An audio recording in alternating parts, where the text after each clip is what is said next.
Olá pessoal, voltamos com mais um episódio do nosso Aprendiz de Bruxa. Vamos falar sobre um monte de coisa bacana hoje e uma delas é como eu sei qual é o meu elemental. Bom, Ana, então como é que eu faço para saber qual é o meu elemental? Primeiro com exercícios mesmo, né? Então assim, você vai criando exercícios até dentro dos 4 elementos, né? E é claro, né? Com os estudos, com as práticas e vai trabalhando a percepção sensorial. Então é isso, é sentir essa conexão, não enxergar a água só como água, alguma coisa do elemento terra só pela característica convencional dele. É trabalhar isso, a temperatura, até o cheiro, né? Se tá frio, se tá quente. No caso da vela, é claro, você não vai pôr a mão no fogo, né? Mas é olhar aquela chama, ver a diferença da coloração. Então, primeiro é o exercício da atenção em relação a todos os elementos. O que vai acontecendo na sequência é que, ao trabalhar essa percepção, você vai se sentir mais à vontade, né? E aí você já percebe que você tem mais conexão. E aí o que acontece? Imaginando alguém que tenha muita conexão com o elemento fogo. Ela, naturalmente, ela já aprendeu que a salamandra é a que rege o elemento fogo. Então vamos recapitular sobre cada elemento rapidinho, só para o pessoal lembrar aqui qual é cada elemento e quem é o elemental correspondente a cada um deles. Ok, do elemento terra, né, são os gnomos. Do elemento água são as ondinas. Do elemento fogo são as salamandras. E do elemento ar são as sílfides, que são como umas fadinhas. Ah, era isso que eu ia te perguntar, se são as fadas, né? São. Também são chamadas de fadas, né? Mas você pode usar o termo sílfide, né? Que é o que é mais usado.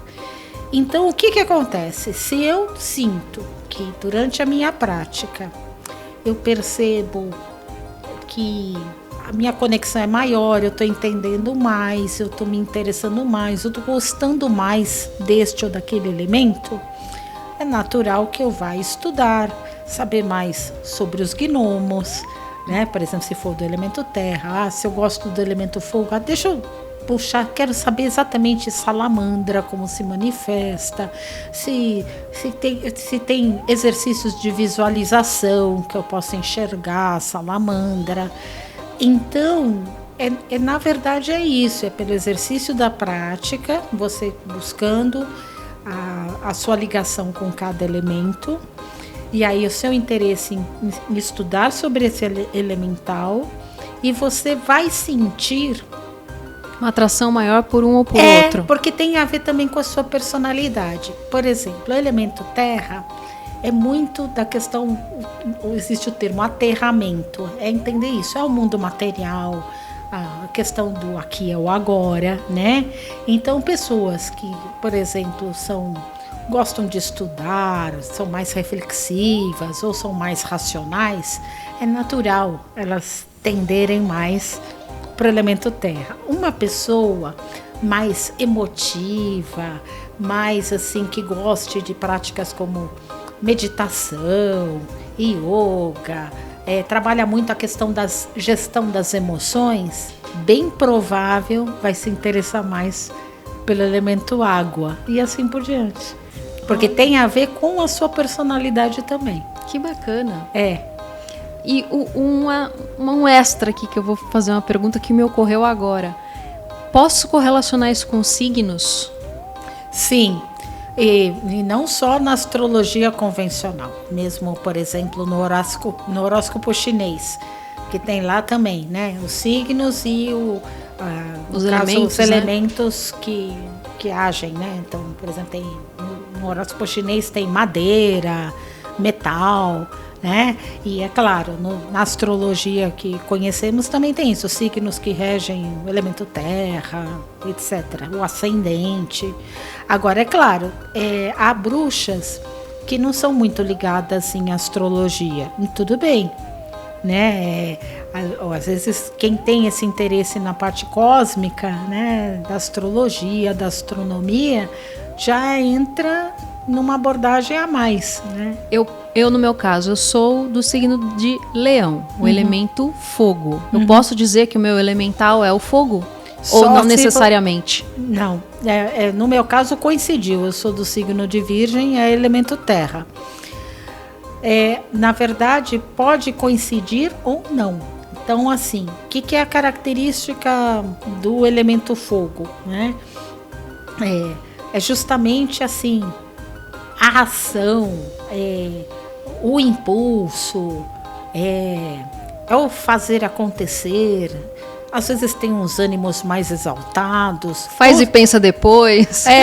Ou simplesmente é aquela pessoa que sempre teve afinidade com o fogo, que gosta de ficar na frente de uma lareira. Opa! Que gosta de ficar na frente da lareira, não só para sentir o calor da lareira, mas para ver lá as chamas tremularem, a cor ali, você presta atenção ali. Então você já desenvolveu isso com o fogo. Então, não necessariamente o elemento do signo tem que ser o mesmo que vai ser a afinidade. Eu acho que o meu deve ser, porque cada vez que eu tô na frente da lareira, eu converso com o fogo. É uma coisa assim muito bacana, como se fosse uma companhia. É um companheiro ali na sala. Se você estiver sozinha, sinto que tem alguém a mais ali no fogo. Sim. Começa a ler sobre salamandra e rituais com fogo. Bacana. Eu vou procurar a respeito. Tá ótimo. E com relação assim também a afinidades, né? A gente vai ver depois que também existe o animal protetor, né? O que seria esse animal de poder, na verdade, né? O animal de poder, ele também ele é interessante porque, no fundo, ele aparece para você. É isso. Não é porque, por exemplo, uma pessoa que adora cachorro, não necessariamente... O animal de poder, de repente, não é um cachorro, é um gato, é uma pantera, é um urso. Como é que isso se manifesta? À medida que você vai também estudando sobre animais de poder, tem uma hora que, dada a sua sensibilidade, você vai receber um sinal. Ou seja, por algum motivo, você vai ver a frequência daquele animal, né? Seja por imagem, seja porque em vídeos aleatórios do Instagram, ou como personagens de romances que você leia, ou em filmes. E aí você fala, nossa, só nessa semana eu topei com 5 ursos polares, por exemplo. Fica atento. E esses animais de poder, eles necessariamente são animais reais ou pode ser tipo dragão, fênix, um unicórnio, um bicho diferente? É tipo um animal mitológico. Isso. Pode sim. Pode sim. Pode ser, por exemplo, às vezes até quem gosta muito do panteão egípcio, há pessoas que chegam o animal de poder acaba sendo um gato similar à deusa Bastet, que é em forma de gato, né? Então é assim, ali ele associa, né, um misto, né? E como que eu faço para saber qual é o meu animal de poder? Ficar atenta, primeiro aos sinais, é isso. Você vai lendo a respeito e vai vendo no seu cotidiano o que acontece. É isso. Às vezes demora para aparecer. Você pode sonhar com esse animal. Você pode, se você tem uma certa mediunidade, pode acontecer, de repente você olha rápido e você vê um bicho. E aí se associa. Você tem que estar ali aberta, né, esperando os sinais, atenta aos sinais. Exato. E às vezes nem sempre é um animal digamos assim, bonitinho, fofinho, tá? Pode ser uma aranha, por exemplo. Jesus.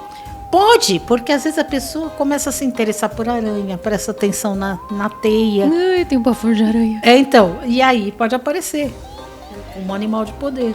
O animal de poder nunca vai ser um animal do qual você tem pavor de medo. Pode ser que sim. Pode ser não para você ter medo, mas é que aquele animal ele tem um poder específico que você está precisando desenvolver. Mas é difícil, hein? Eu tenho medo de aranha, pensar na aranha como um animal de poder, Jesus. Dá não. Uma outra coisa, né? Pera lá.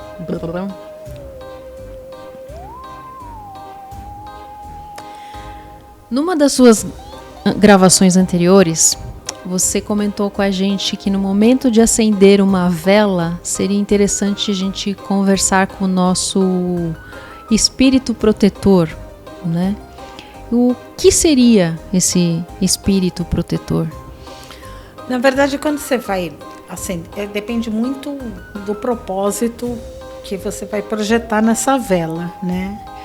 Então, se for uma situação que você está pedindo proteção espiritual, tá?